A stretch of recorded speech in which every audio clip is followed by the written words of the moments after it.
जय हिंद दोस्तों। मैथमेटिक्स में हिंदी में आपका स्वागत है। दोस्तों आज मैं आपको कक्षा 10 का चैप्टर चौथे का उदाहरण 8वां हल कराऊंगा। उदाहरण 8 हमारे पास है दोस्तों। 13 मीटर व्यास वाले एक वृत्ताकार पार्क की परिसीमा के एक बिंदु पर एक खंभा इस प्रकार गाड़ना है कि इस पार्क के एक व्यास के दोनों अंत बिंदु पर बने फाटकों ए और बी से खंभे की दूरियों का अंतर 7 मीटर हो। क्या ऐसा करना संभव है? यदि है तो दोनों फाटकों से कितनी दूरियों पर एक खंभा गाड़ना है? दोस्तों हमारे पास क्वेश्चन में एक 13 मीटर व्यास वाला एक वृत्ताकार पार्क है। दोस्तों ये हमारा वृत्ताकार पार्क हो गया, उसमें 13 मीटर क्या है व्यास है। और दोस्तों हमने वृत्ताकार पार्क की परिसीमा के एक बिंदु पर एक खंभा इस प्रकार गाड़ना है। दोस्तों परिसीमा का मतलब क्या होता है? दोस्तों परिसीमा का मतलब होता है वृत्त के चारों ओर के भाग को क्या कहते हैं हम? परिसीमा बोलते हैं। यानी परिसीमा के एक बिंदु पर हमने खंभा गाड़ना है। यानी दोस्तों हमने इस चारों ओर किसी एक पॉइंट पर हमने खंभा गाड़ना है। ठीक है दोस्तों, पहले हमने क्या बनाया? 13 मीटर व्यास वाला एक पार्क बना दिया। ठीक हो गया। पार्क के व्यास के अंत बिंदु पे हमारे क्या है? दो फाटक है, यानी फाटक ए और बी। यानी ये हो गया हमारा फाटक ए, ये हो गया फाटक बी। दोस्तों हम क्या करेंगे? हम इस परिसीमा में एक खंभा पी यहां पे गाड़ देते हैं, जो फाटक बी से कितनी दूरी पर है? एक्स, ये एक्स मीटर की दूरी पर है खंभा पी फाटक बी से। ठीक है दोस्तों, यहां तक आपको आना चाहिए। अब इसका सॉल्यूशन करते हैं। सबसे पहले दिया है दोस्तों, हमको क्या दे रखा है वो लिखेंगे। दोस्तों क्वेश्चन को हम आराम से करेंगे, एक एक चीज क्लियर कराते हुए आपको इसका सॉल्यूशन कराऊंगा। हमको क्या दे रखा है? 13 मीटर व्यास वाला एक वृत्ताकार पार्क है, यानी व्यास, यानी हमको क्या दे रखा है? व्यास ए बी। दोस्तों ए बी कितना दे रखा हमको? व्यास ए बी दे रखा हमको 13 मीटर। ये पहली चीज हमको दे रखी है। ठीक है, ठीक है। फिर क्या बोला है? इस पार्क के व्यास के दोनों अंत बिंदु पर बने फाटकों ए और बी से खंभे की दूरियों का अंतर 7 मीटर है। यानी दोस्तों क्या बोल रहा है हमसे? फाटक ए और फाटक बी से खंभे पी की बीच की दूरी का अंतर क्या दे रखा हमको? 7 मीटर दे रखा है। ये देखो यहाँ पे दे रखा है।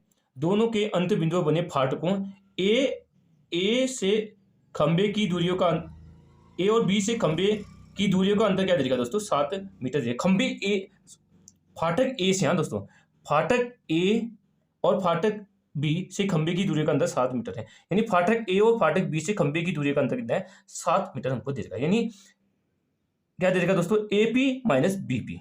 यानी क्या दे रखा दोस्तों हमको? AP minus BP. AP minus BP क्या दे रखा हमको दोस्तों? एपी माइनस बीपी हमको क्या दे रखा दोस्तों? 7 मीटर हमको दे रखा है। दोस्तों यहां तक आपको कोई परेशानी नहीं होनी चाहिए। अब हमारा देखो यहाँ पे खंभा पी फाटक बी से कितनी दूरी पर? एक्स मीटर दूरी पर है। अब मान गया दोस्तों, माना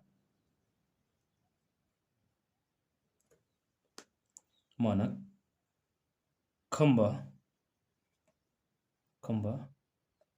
पी फाटक बी से एक्स मीटर की दूरी पर है। ये दोस्तों हमने माना एक्स मीटर की दूरी पर है। दोस्तों हमने क्वेश्चन में निकालना क्या है? दोनों फाटकों से कितनी दूरी पर खंभा गाड़ना है। यानी दोनों फाटक ए से और फाटक ए फाटक बी से खंभा कितनी दूरी पर हमने गाड़ना है, ये हमने निकालना है। इसको निकालने के लिए हमने कुछ ना कुछ तो मानना पड़ेगा ना। तभी मैंने क्या माना दोस्तों? माना खंभा पी फाटक बी से एक्स मीटर की दूरी पर है। यानी दोस्तों हमारा क्या हो गया? बीपी की वैल्यू क्या आ गई दोस्तों? हमारी एक्स मीटर आ गया। तो दोस्तों हमारे पास दो साइड है। तीसरी साइड निकालने की क्या करते हैं दोस्तों? हम पाइथागोरस प्रमेय से तीसरी साइड निकालते हैं। दोस्तों हमारा क्या बन गया? ये बी ए पी एक समकोण त्रिभुज बन गया, जिसका एक एंगल कितना हमारा 90 डिग्री है। दोस्तों यहां हम पाइथागोरस प्रमेय से वाली साइड निकालेंगे। ठीक है दोस्तों, हम पाइथागोरस प्रमेय लगाते हैं किसमें? त्रिभुज बी पी ए में। त्रिभुज बी पी ई में किससे दोस्तों? पाइथागोरस प्रमेय से।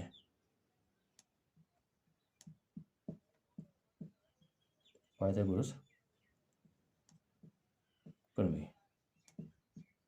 दोस्तों पाइथागोरस प्रमेय क्या होती है आपको आनी चाहिए। दोस्तों किसी समकोण त्रिभुज में कर्ण का वर्ग शेष दो भुजाओं के वर्गों के योग के बराबर होता है। ठीक है दोस्तों, यहाँ हमारा कर्ण हो गया ए बी और लंब हो गया हमारा क्या? बीपी और आधार हो जाएगा एपी। यानी कर्ण का वर्ग क्या हो जाएगा दोस्तों? बी ए का वर्ग है ए बी का वर्ग। बात ही क्यों थी?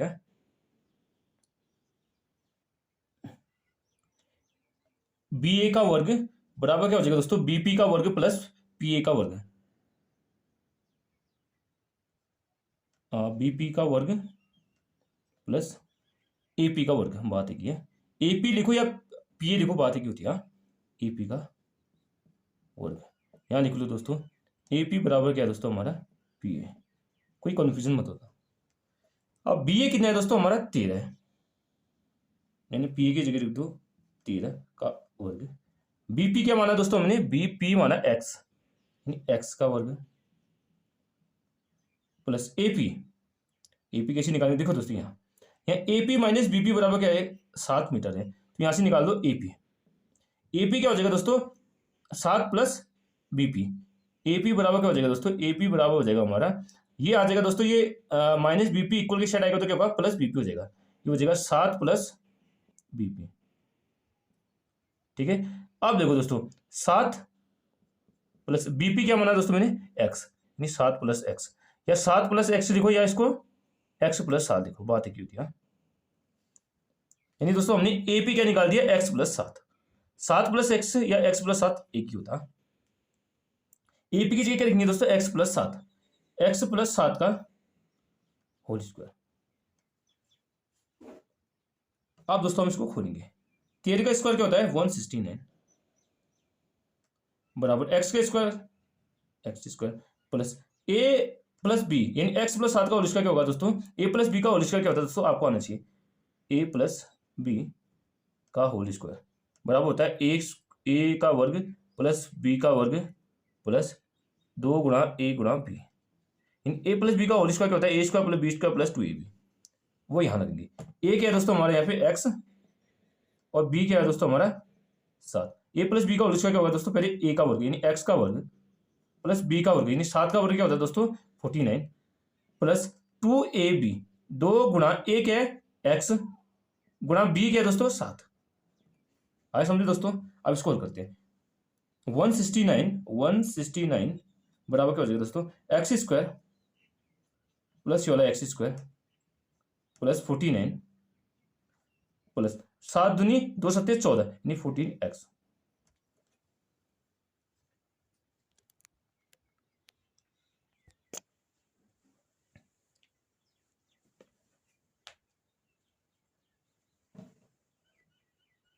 अब देखो दोस्तों 169 ये हो जाएगा।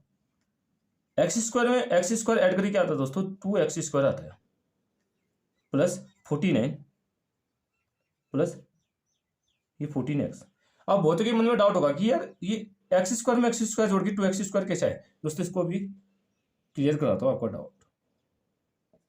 ठीक है, इन एक्स स्क्वायर प्लस एक्स, इन दोनों में कॉमन क्या है दोस्तों? एक्स स्क्वायर है। जो चीज कॉमन होती है उसे हम बाहर लाते हैं। तो यहाँ क्या बचा? 1, और यहाँ भी क्या बचा? 1।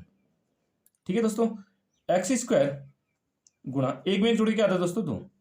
2 इंटू एक्स स्क्वायर क्या होता है दोस्तों? 2x square. तब आएगी,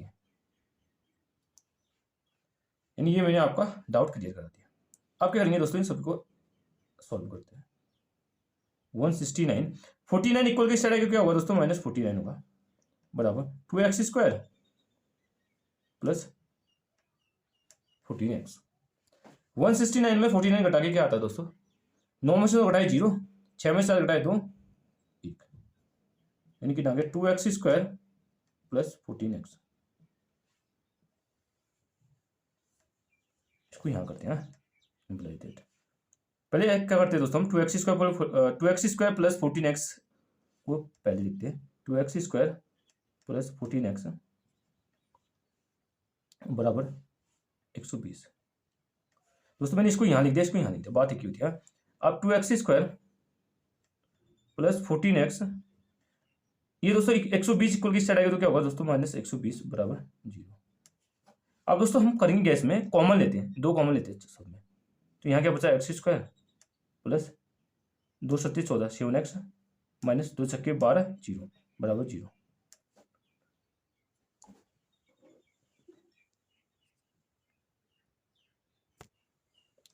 ये गुणा 2 है तो इक्वल की साइड आएगा तो बट्टे 2 हो जाएगा, यानी क्या हो जाएगा दोस्तों x square plus 7x minus 60 बराबर क्या हो जाएगा दोस्तों 0/2, 0/2 क्या आएगा दोस्तों 0 आएगा। इसलिए तो हमारी फाइनल इक्वेशन क्या बनी, फाइनल इक्वेशन बनी दोस्तों हमारी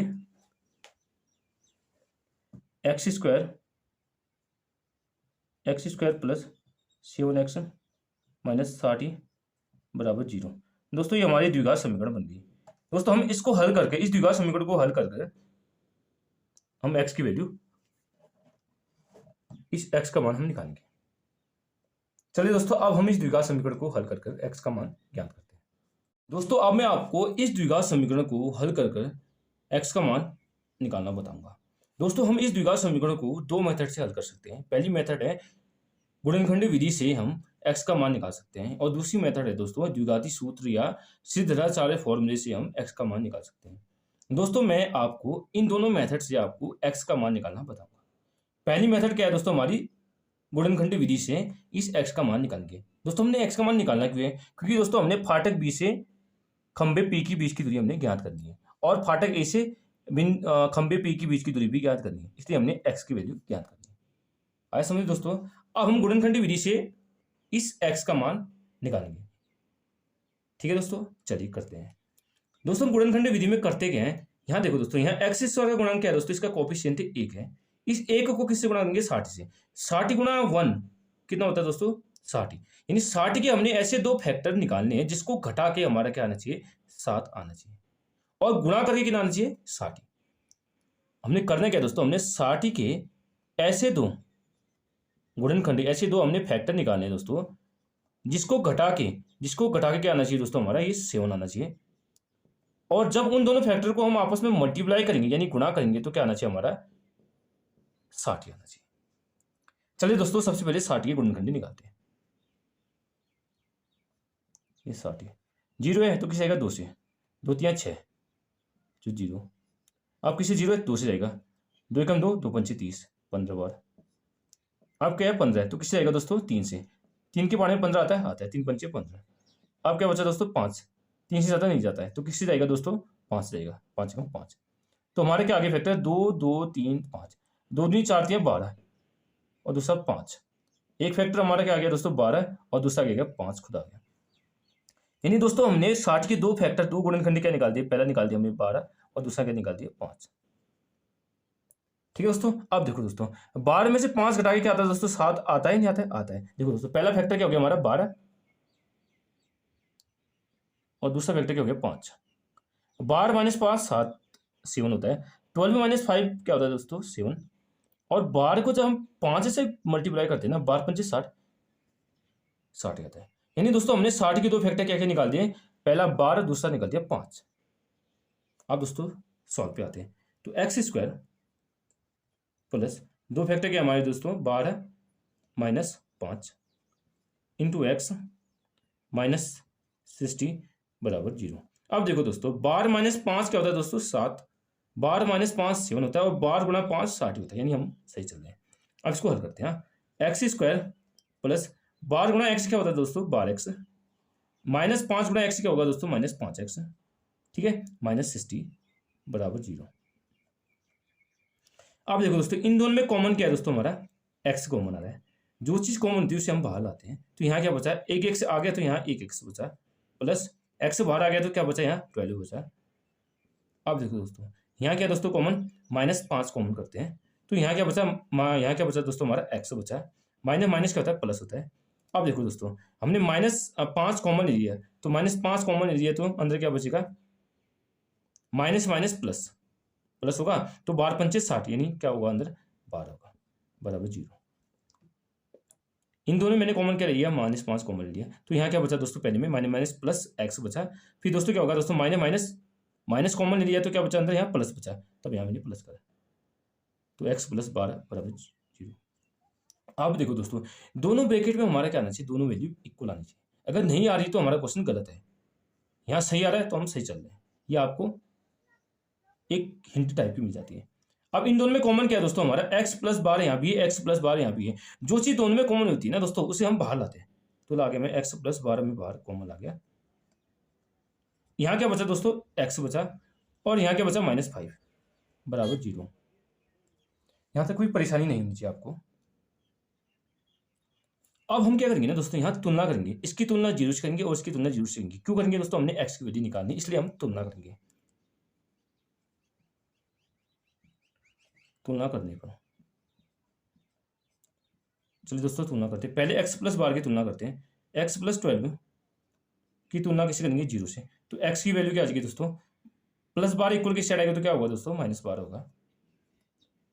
अब दूसरी तुलना क्या करनी है, हमने x माइनस 5 की तुलना करनी है। x माइनस 5 बराबर 0, तो x बराबर क्या हो जाएगा दोस्तों, -5 इक्वल के साइड आएगा तो +5 होगा। दोस्तों x की वैल्यू एक आ रही है -12, एक दूसरी आ रही है 5 आ रही है। -12 नहीं हो सकती क्योंकि हमारी जो दूरी हुई ना दोस्तों, वो माइनस में नहीं हो सकती, इसलिए ये हमारा आंसर नहीं होगा। ये पॉजिटिव आ रहा है तो ये हमारा आंसर होगा। दोस्तों मैंने x की वैल्यू क्या निकाल दी, 5 मीटर।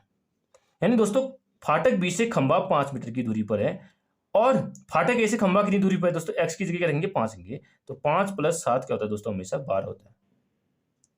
7 + 12, यानी फाटक ए से खंबा पी कितनी दूरी पर, 12 मीटर की दूरी पर है। दोस्तों मैंने आंसर निकाल दिया। इसलिए दोस्तों हम कहेंगे हाँ ऐसा संभव है कि हम खंबा परिसीमा पे गाड़ सकते हैं। इसलिए फाइनल आंसर लिख दो दोस्तों, इसलिए फाटक बी से खंबा पी x मीटर की दूरी पी, इसलिए फाटक बी से खंबा पी 5 मीटर की दूरी पर, 5 मीटर की दूरी पर गाड़ सकते हैं।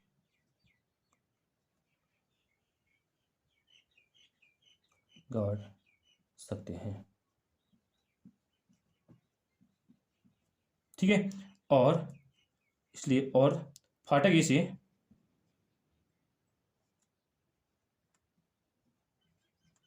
खंबा पी 12 मीटर की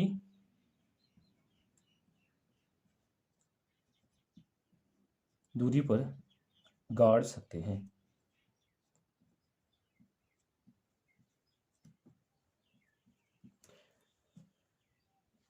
दोस्तों ये हो जाएगा हमारा आंसर। इसलिए संभव है कि हम खंबा फाटक ए और फाटक बी से 5 और 12 मीटर की दूरी पर गाड़ सकते हैं। दोस्तों ये जगह हमारा फाइनल आंसर है। दोस्तों अब मैं आपको इस द्विघात समीकरण को द्विघाती सूत्र या सिद्धराचार्य फॉर्मूले से हल कर x का मान निकालना बताऊंगा। दोस्तों सबसे पहले हम व्युत्क्रम डिस्क्रिमिनेंट डी निकालते हैं। दोस्तों व्युत्क्रम का फॉर्मूला क्या होता है दोस्तों, हमारे पास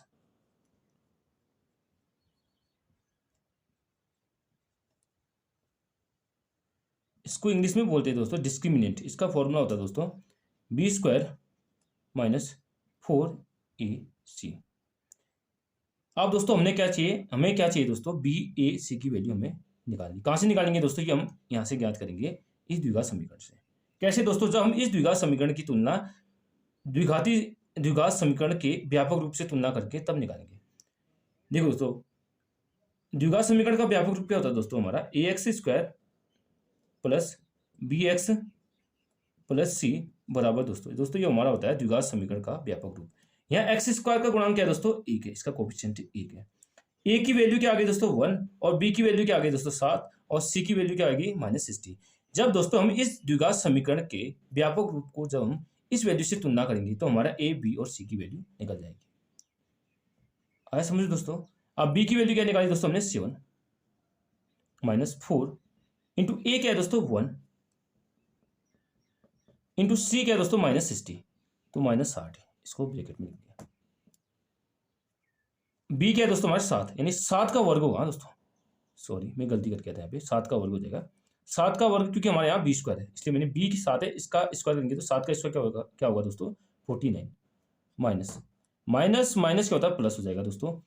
4 गुणा 60 क्या होगा दोस्तों 6 को 24, यानी 60 चौको होता है 240, माइनस माइनस प्लस हो गया, 4 गुणा 60 हो जाएगा हमारा 240। इसको जोड़ेंगे 9 प्लस 0 क्या होगा 9, 4 7 8, 289 आ गया हमारा डी। यानी बी स्क्वायर माइनस 4ac की वैल्यू क्या आ गई दोस्तों हमारी, since B square minus 4ac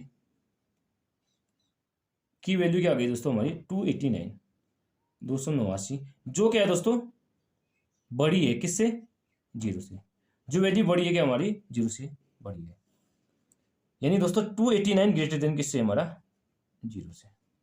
जब दोस्तों बी स्क्वायर माइनस 4ac की वैल्यू 0 से बड़ी आती है तो हमारे क्या होते हैं, इस द्विघात समीकरण के 2 भिन्न वास्तविक मूल होते हैं, इसलिए द्विघात समीकरण के 2 भिन्न वास्तविक मूल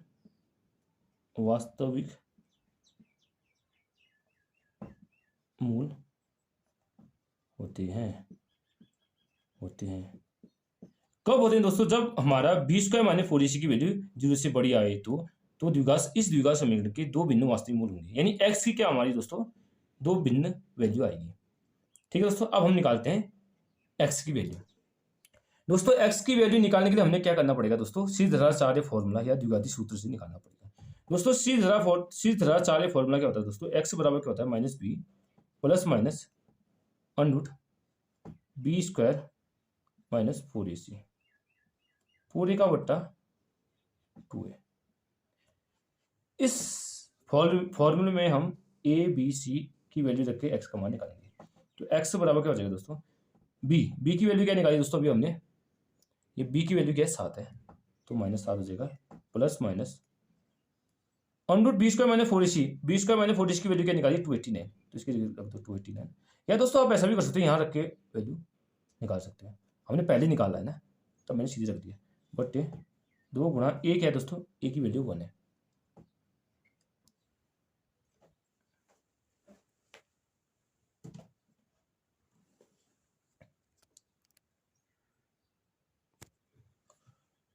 x बराबर क्या हो जाएगा दोस्तों, x बराबर -7 प्लस माइनस अंडरूट 289 की वैल्यू क्या होती है दोस्तों 17 होती है, बट 2 गुणा 1 क्या होता है 2 × 1 होता है 2 होता है, यानी x बराबर क्या निकल गया -7 प्लस माइनस 17/2, ये निकल गया दोस्तों। अब यहाँ लिखते हैं x की वैल्यू क्या निकाली दोस्तों मैंने -7 प्लस माइनस 17/2। आप क्या करेंगे दोस्तों, हम पहले प्लस लेंगे फिर माइनस लेंगे, प्लस लेने पर